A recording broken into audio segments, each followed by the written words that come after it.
Hey, what is up guys? It is Mike here with your second Premiere tutorial. It's gonna be great. Some good news is that there are updates available, so we're gonna try those tonight. But anyways, today I want to show you how to export your video. So say you made all of these great edits and you're very happy with it, but now you have no way of getting it out of Premiere. I actually saw this in my Spanish class in school. Someone edited their video in iMovie and they didn't know how to export it, so they just played it through iMovie. And we don't want to do that through Premiere because we have Premiere. And real quick, I'm going to kill two birds with one stone by exporting the first tutorial I did and showing you guys how to do it. But I feel like it's going to get very confusing seeing these two windows. So I actually changed the background to this rock climber. And I thought that would be very inspiring too, to just have in the background as we did this. We're moving on. Here is our timeline. We have everything set, everything good to go. But before we do the export settings, I wanted to show you one last thing, or two last things rather. The first thing is the spacebar. Spacebar is the easiest way to play something quickly. So if I press spacebar, video starts playing. If you're skipping around, you can press spacebar, start playing right away. So that's very simple, but also very valuable. And the last thing I wanted to show you is the up and down arrows on your keyboard. It's a very quick way to shoot through where you made edits, where you made cuts. So all of these little lines right here are cuts, and that's tough to get to each one specifically. But if I go up, you can see that it just flicks to all of the cuts that I made on the video. So that's valuable to know, and that helps speed up your workflow. But we'll get more into keyboard shortcuts and stuff like that in a later tutorial. Last tutorial, I told you guys about there being more than one way to do everything. So I'm going to show you, I believe, the only two ways to export in Adobe Premiere. The first one is we're going to go to File, Export, Media. Now I believe this will be grayed out depending on what box you have selected. So I just have this one selected now. We go to Export and it's grayed out. Same thing if we go to the program or the source window. So make sure you are on the sequence window. So we're going to go File, Export, Media. Boom. And we are presented with this. There's a lot of different things, and I figured we can go over most of them. So first thing first, this is your window. You can preview your edit right here. If for some reason you don't want to export the full thing, you could always drag this and change the length. Or if you want to change the source range, you can do entire sequence, which is the entire thing. Your in and out points that I showed you guys last tutorial over here, you can also set over here. And if you choose that, it will just go by what you select. Work area and custom. But we're not going to go over that now, because most times you're just going to be stuck on entire sequence. Now let's take it over to the left, and we have export settings right here. So we have a few options, and we're just going to go one box at a time. So the first thing we have right here is the easiest way if you just want to get your video out and get it uploaded. Everything is fine, you just want it to be the same exact everything basically. We're going to go to match sequence settings. So now what this is doing is saying, okay, everything that you see in the sequence is going to be the exact same. So you see the format we're exporting is MPEG preview. Not the highest quality, not really what we want to select. That's a quality of 50. It's going by 1080p, frame rate of 60, so on and so forth. So I suggest that you don't click that. Although it's the easiest way to get your file out, it is not the best. Okay, so now we go down here and we have format. Format is different codecs, which stands for compressor, decompressor. So we can pick if we want just audio, AIFF, AS11, all these different ones, but there's only a few that we really need to focus on. If you want to do audio, there's AAC, there's MP3. I suggest you stick to MP3, that's the most common. There's also waveform, so on and so forth. But we want to go video on this because there's a tutorial to go along with it. So the most popular ones are QuickTime and probably H.264. MPEG-2 is used too, but MPEG-2 is getting old and outdated. DNX is higher quality stuff. Right now, we're going to stick to H.264. That is also what YouTube uses as a standard. H.264, that's the most popular. Okay, boom. H.264 is selected. Now we have some presets, and this one is match source high bitrate. So it's taking all the information from our source, compressing it through the H.264 codec, and it's preferring a high bitrate, which we will get into later, but that is right there. There are some other presets too. Actually, there's quite a few presets. Feel free to look through these on your own. I mean, you could do HD, you could do Apple TV, iPad, iPhone, I don't know if those are used a lot. I have never personally used those. There's YouTube 4K, YouTube HD, YouTube 720 HD, standard definition, so on and so forth. Feel free to read through those. They are very quick and very effective. So if you're exporting to Vimeo HD, click that and you're pretty set to go. Your video is going to have nice quality. It's going to look good. And then last thing is output name. So Premiere Tut, MP4. Say I want this to go to my desktop. I'm going to click this arrow right here. Click on desktop. If I want to change the name to Premiere Tut 2, we click save. Or we can do a new folder if we want to put it in our own folder. So we click save. Boom. That's where we want it.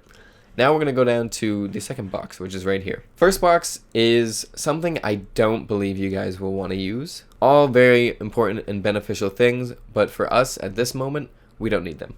So next we're going to go over to video. And here is where you are placing your order, basically. If you're talking to a chef, they say, how do you want your cheeseburger? You say, I want it medium, American cheese, lettuce, pretzel bun, so on and so forth. That's what we're doing here. So the first thing is, this is a resolution of 2560 by 1440. So it is above 1080p. If we want to change this, we can click this little check mark right here. We can type 1920 by 1080. I'm going to keep it at that resolution. I am recording at 60 frames per second, which means every second 60 pictures are taken. This is a very smooth video. Most home video is recorded at 30 frames per second, and then in the movies you're usually watching 24 frames per second. So when something is filmed or exported at 24 frames per second, it has more of a cinematic feel. Now when it comes to computers and video games, 24 frames per second is a very low frame rate, and the standard is 60. Your iPhone animations are 60, the Mac is at 60. But so you guys can see the difference, I'm going to export the first tutorial at 24 frames per second. So check on the first tutorial, see if you can see it when I move my mouse, see if you can see the difference. Field order is something that we are not going to worry about right now. For the most part, you guys are going to be working with a progressive field order, not upper or not lower. Square pixels is the aspect ratio, and this is another thing that you guys are probably not going to be looking at, but we can change it to say anamorphic, and you see how that really stretches it out, and that's just saying different aspect ratio. So we work in a standard 16:9 aspect ratio with square pixels. Not something you necessarily need to know. Ntsc and Pal depends on the location where you are at. As you can see from this little box, USA and Japan use Ntsc, Europe and Asia use Pal. And that is, instead of 24 frames, we'd go to 25. Profile, level, and render at maximum depth are something that you guys don't need to worry about right now, but if you do want to learn more about it, you can check out their Wikipedia page. It's a very well laid out, and it has a nice color-coded table for you. So feel free to look that up on your own. That would take a very long time to try and explain. So for now, we're not going to click render at maximum depth. Okay, now we are at bitrate.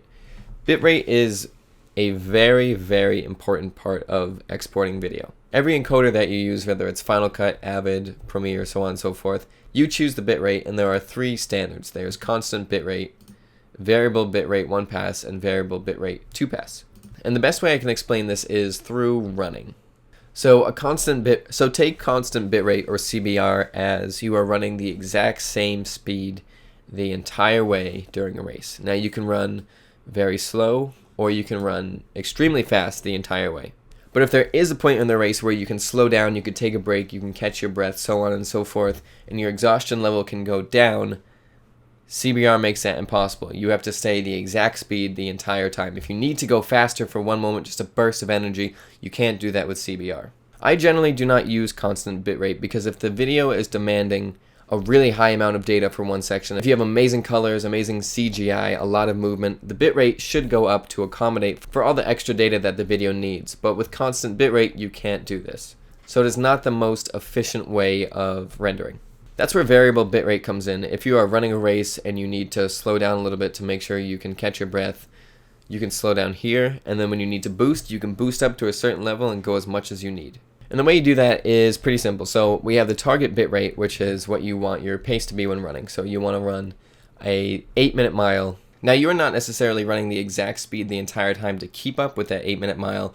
At one point you might go really slow, another time you might burst forward to keep your time how you want it. Now these are still pretty high numbers for a YouTube export, especially for a screencast, but I like my numbers high. I don't mind sacrificing storage space for more quality. Now, there gets a point where it's very difficult to notice any extra quality the higher you go, and it's really just more data kept in the video. But your camera also has a bitrate, and that's very important to look out for. If you use a Canon T5i, I believe they have a bitrate of 40 megabits per second, which also fluctuates in the camera too, so maybe you want to stay from 15 to 40. 40.67 will change that, just 40. But it doesn't necessarily make sense to go to 65 when your camera can't even do 65. So here, let's just do 10 to 20. And you can see my file size is 993 megabytes. These are megabits, not to be confused. Megabits are a lot smaller. One more thing about bitrate settings is that you see there is a 1 pass here and there's a 2 pass there. Now think about it this way with 1 pass and 2 pass. If you're an outdoors runner and you're going on a trail that you've never seen before, you have a lot of extra work to do. You might need to find the turns, you need to find where there's a rock, anything along those lines. You have to look out as you run at the same time. With 2 pass recording, that's like you walking the trail first, figuring out where everything is, and then going for the run and having a better idea of where everything is. Now the benefit for a 2 pass recording is that you will have a higher quality for the file size that you are trying to get. The downside of that is that it takes longer because the first time it looks through all the video, finds all the highs and lows, and then the second time is when it renders the file. Okay, great. That is done there. We're going to skip advanced settings because keyframe distance is not something that we need to know. Alright, so we're going to go up to the top, and I'm going to change this to 1920 by 1080. When you fiddle with profile level and so on and so forth, it will change the resolution back for you. So now we're going to go over to audio. So if we go over to audio format, we have a few selections. We have AAC, Dolby Digital, and MPEG. This is the audio format of the video, and if you know more or less about audio, certain formats will come in handy. So if you see these are the settings for AAC, these are the settings for Dolby Digital, and then these are the settings for MPEG. So I'm going to stick with AAC for now, and I suggest you do as well unless you have MP3, so on and so forth. So audio codec, we want to keep at AAC. There's version 1, version 2. These are things that if you have an interest in, if you want to know more about, you should just look up online. There's a plethora of information about that. Sample rate is the quality of the audio, and we are at 48,000. There's also 32, 44.1, 48. I suggest you stick to 48 as your baseline. I would never go lower than that because then you start to notice a difference in the actual quality of the sound. Mono is if you want the same sound to be coming from the left and the right speaker. Stereo is if you want a different sound coming from the left and right speaker, but a lot of the times microphones, mixers, so on and so forth will just have the same audio on the left and right even though it's a stereo channel. And then 5.1 is not something that we will be involved with on this tutorial. Audio quality, pretty basic language, low, medium, high. I usually stick to high. Nothing like good audio. Okay, now we have the bitrate for the audio. I'm not going to do that big spiel I did with the video because I feel like now you have more of a grasp on it. But there's 16, 20, 24, so on and so forth.